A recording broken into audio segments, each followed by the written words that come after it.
Hi, welcome to Tamil short moral stories. இரவின் இருள் இன்னும் சில நொடிகள் பிடித்து கொண்டிருந்தது.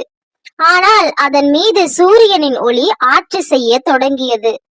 காற்று மெதுவாக பாய்ந்து நெல் வயல்களில் தங்க நிற அலைகளை உருவாக்கியது. பறவைகள் குரல் கொடுக்க ஆரம்பித்தன. தூரத்தின் கோவிலின் மணிகள் ஒலி ஒலிக்க கிராமத்தின் வாழ்க்கை மீண்டும் உயிர்ப்புடன் எழுந்தது. அந்த அழகான அமைதியான கிராமம்தான் அருள்நகர். மலைகளால் சூழப்பட்ட, பச்சை மரங்களால் அலங்கரிக்கப்பட்ட, சிறிய நதியுடன் ஒலிக்கின்ற ஒரு அழகிய பூமி. அங்கே மக்கள் எளிமையாகவும் நேர்மையாகவும் வாழ்ந்தனர். ஒவ்வொரு வீட்டிலும் காபி வாசனை, பசும்பால் மனம், நெல் தானியத்தின் மென்மையான ஒளி எல்லாம் கலந்திருந்தது.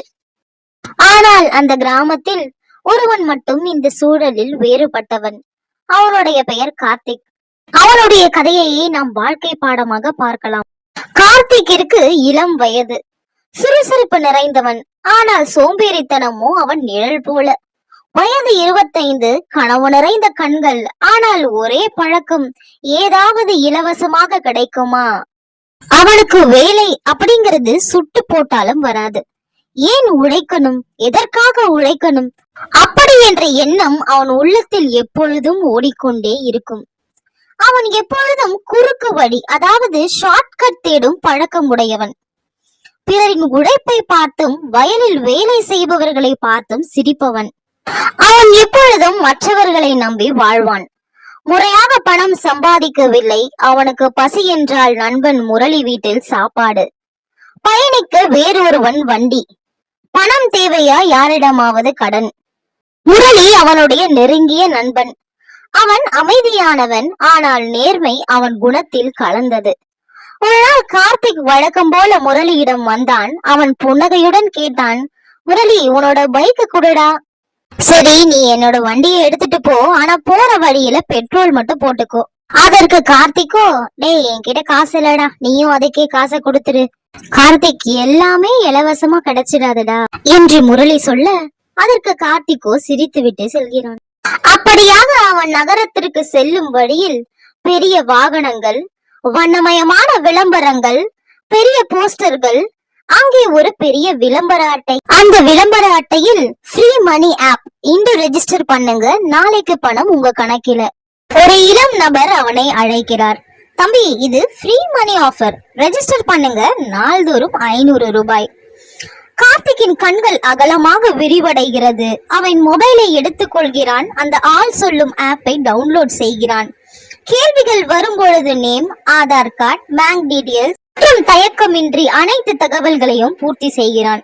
சில நிமிடங்களுக்கு பிறகு அவன் திரையில் ஒரு குறுஞ்செய்தி தோன்றுகிறது. வாழ்த்துக்கள், ரூபாய் 500 உங்கள் அக்கவுண்டிற்கு வரவு வைக்கப்பட்டது. அந்த குறுஞ்செய்தியை கண்டவுடன் அவனின் முகம் வெளிச்சமாய் மாறுகிறது. அவன் குதித்து மகிழ்கிறான். அவன் சிரித்துக் கொண்டு உடனே முரளிக்கு அழைப்பு செய்கிறான். முரளியை அழைத்து அவனுக்கு நடந்ததை விவரிக்கிறான்.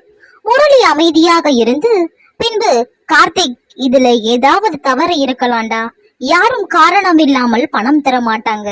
ஆனால் கார்த்திக்கின் மனம் வேறு ஒரு உலகத்தில் இருந்தது. அடுத்த சில நாட்களில் அவன் அந்த ஆப் வழியாக தினமும் 500 ரூபாய் பெறுகிறான். அவனுடைய நண்பர்களிடத்தில் என்னை போல் உழைக்காம வாழ்க்கை எப்படி வாழ்வது என்று கற்றுக்கொள்ளுங்கள் என்று பெருமை பேசுவான். இப்படியாக சில நாட்கள் போக, ஒரு நாள் இரவு வேளையில் கார்த்திக்கின் மொபைலில் ஒரு குறுஞ்செய்தி தோன்றுகிறது. உங்கள் லோன் இஎம்ஐ நிலுவையில் உள்ளது. அவனோ அதிர்ச்சி அடைகிறான். அவன் உடனே அந்த ஆப்பை நிறுவுகிறான். அதில் ஒரு புதிய பக்கம், லோன் ஆக்டிவ் 10,000. அவன் மூச்சு திணறி போகிறான். அந்த ஆப் இப்பொழுது அவனின் அனைத்து தகவல்களையும் சேமித்திருந்தது. அவன் உணர்கிறான், அந்த ஃப்ரீ மணி நாள்தோறும் கொடுத்த பணம் உண்மையில் அவன் சொந்த கடன் தான் என்று. அடுத்த ஓரிரு நாட்களில் அவனுக்கு தொடர்ந்து சில அழைப்புகள் வரத் தொடங்கின. அவன் பயந்து போகிறான். அவனால் எதையும் புரிந்து கொள்ள முடியவில்லை. அவனுள் நம்பிக்கையுடன் இருந்த அந்த இலவசம் இப்போது அவனை கட்டி எழுப்புகிறது. அந்த நேரம் அவனுடைய மொபைலில் மீண்டும் ஒரு குறுஞ்செய்தி. பணத்தை திரும்ப கட்டவில்லை எனில் உங்களின் புகைப்படத்தை வெளியிட்டிடுவோம் என்ற மிரட்டல் செய்தி. அவனோ பயந்து நடுங்குகிறான், கண்ணீர் விடுகிறான். யாரிடமெல்லாம் பெருமை பேசினானோ அவர்களிடமெல்லாம் பணத்தை வாங்கி அந்த கடனை அடைக்கிறான். ஒரு வழியாக அந்த கடத்தை அடைத்துவிட்டு அவன் நகரத்தை விட்டு கிராமத்திற்கு திரும்புவதாக முடிவு செய்கிறான். அப்படியாக அவன் நகரத்தை விட்டு கிராமத்திற்கு மலை வழியாக பயணிக்கும் பொழுது ஒரு மர்மமான முதியவர் அவனை அழைக்கிறார். நீ இலவசத்தை தேடி உன் வாழ்வை விற்றுவிட்டாய். இப்பொழுது நான் உனக்கு உண்மையான இலவச விஷயம் ஒன்றை தருகிறேன். அவர் கார்த்திக்கிடம் ஒரு சிறிய மணிக்கட்டு, அதாவது ஹவர் கிளாஸை கொடுக்கிறார். இது உனக்கு நேரம் காட்டும், ஆனால் அதை வீணாக்கினால் மீண்டும் கிடைக்காது. அவன் அதை பெற்றுக்கொண்டு மனம் உடைந்தவனாக கிராமத்திற்கு திரும்புகிறான். அவன் வீட்டின் வாசலை பார்க்கிறான். வீட்டின் கதவு அறை திறந்துள்ளது. அவனது மனம் திடுக்கிட்டது. அம்மா படுக்கையில் சாய்ந்திருந்தார். அவளின் முகம் பசுமையுடன் இருந்தாலும் சோர்வாக இருந்தது. அவளிடம் மண்டியிட்டு சொல்கிறான், அம்மா, நான் பெரிய பிழை பண்ணிவிட்டேன். இலவசம்னு சொல்லி என் நம்பிக்கையை வித்துட்டேன். அவள் கார்த்திக்கின் கைகளை இறுக பற்றி கொள்கிறாள். கார்த்திக், உலகம் சொல்ற இலவசம் என்பது சோதனை. ஆனால் உண்மையான இலவசம் என்பது அன்பும் அக்கறையும் தாயின் பாசமும் உழைப்பின் கூலியும் இயற்கையின் பொருளும் தான். அந்த வார்த்தைகள் அவன் உள்ளத்தை நொறுக்குகின்றன. அவளின் குரலில் ஒரு பாசம், ஒரு போதனை, ஒரு அமைதி கலர்ந்திருந்தது. அவன் கண்ணீருடன் சிரித்தான். அன்று இரவு கார்த்திக் முடிவு செய்கிறான், இனிமேல் கடினமான உழைப்பால் மட்டுமே சம்பாதிக்க வேண்டும் என்று. அடுத்த நாள் விடியற் காலையில் அவன் வயலில் வேலையை தொடங்குகிறான். அவன் மெதுவாக மண்ணில் கால் வைத்த போது அந்த மண்ணின் வாசனை அவனது உள்ளத்தை நிரப்புகிறது.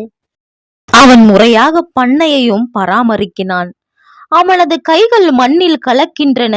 ஆனால் அவன் முகத்தில் ஒரு அமைதி, ஒரு புன்னகை. அவனுக்கு இப்போது புரிந்துவிட்டது, உழைப்பு மட்டுமே நிம்மதியும் உண்மையான மகிழ்ச்சியும் தரும் என்பதை. காலங்கள் மாற அவன் சின்ன முயற்சிகளை தொடங்கினான். முன்னால் நகரத்தில் கற்ற டிஜிட்டல் திறமைகளை பயன்படுத்தி பண்ணையிலிருந்து கிடைக்கும் பாலை மண் வாசனை பால் தயாரிப்பு என்ற பெயரில் விற்பனை செய்ய முடிவு செய்கிறான். முதல் நாள் சிலர் சந்தேகத்துடன் வாங்குகிறார்கள். ஆனால் பாலை சுவைத்தவுடன் முகம் மலர்கிறார்கள். சில மாதங்களில் அவனது மண் வாசனை பால் பிராண்ட் கிராமம் முழுவதும் பிரபலமானது. அவனும் பிரபலமானான். ஒரு நாள் ஒரு தொழிலதிபர் கார்த்திக்கிடம் வந்து, நான் உன் தயாரிப்பை வாங்கி எக்ஸ்போர்ட் செய்கிறேன். உனக்கு பெரிய லாபம் கிடைக்கும். ஆனால் எந்த முதலீடும் நீ செய்ய தேவையில்லை என்று. மீண்டும் இலவசம் என்ற குரல் அவன் காதில் ஒலிக்க அவன் பயந்து நடுங்கினான். ஆனால் இம்முறை, ஐயா நன்றி, ஆனால் நான் மெதுவாக வளர்ந்து வருகிறேன். எனக்கு எந்த ஷார்ட்கட்டும் வேண்டாம். அவனின் பதிலை கேட்டு அந்த நபரோ நெகிழ்ந்து போகிறார். இதுதான் உன்னுடைய வெற்றியின் ரகசியமா என்று சிரித்துவிட்டு செல்கிறார். சில மாதங்களுக்கு பிறகு கார்த்திக் வெற்றி அடைகிறான். அவன் அந்த முதியவர் கொடுத்த மணிக்கட்டினை பார்த்து நெகிழ்ந்து போகிறான். ஆனால் அதில் மணல் இன்னும் சற்றே உள்ளது. அதை பார்த்து, நேரம் இலவசம்தான், ஆனால் அதுதான் மிக விலை மதிப்பானது என்பதை அவன் உணர்ந்து கொள்கிறான்.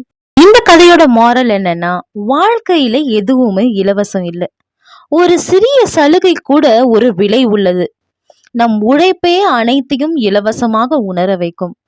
இந்த கதை பிடிச்சிருந்தா லைக் பண்ணுங்க, ஷேர் பண்ணுங்க, சப்ஸ்கிரைப் பண்ணுங்க, கமெண்ட் பண்ணுங்க. மற்றொரு சுவாரஸ்யமான கதையோடு உங்களை சந்திக்கிறேன். பாய்.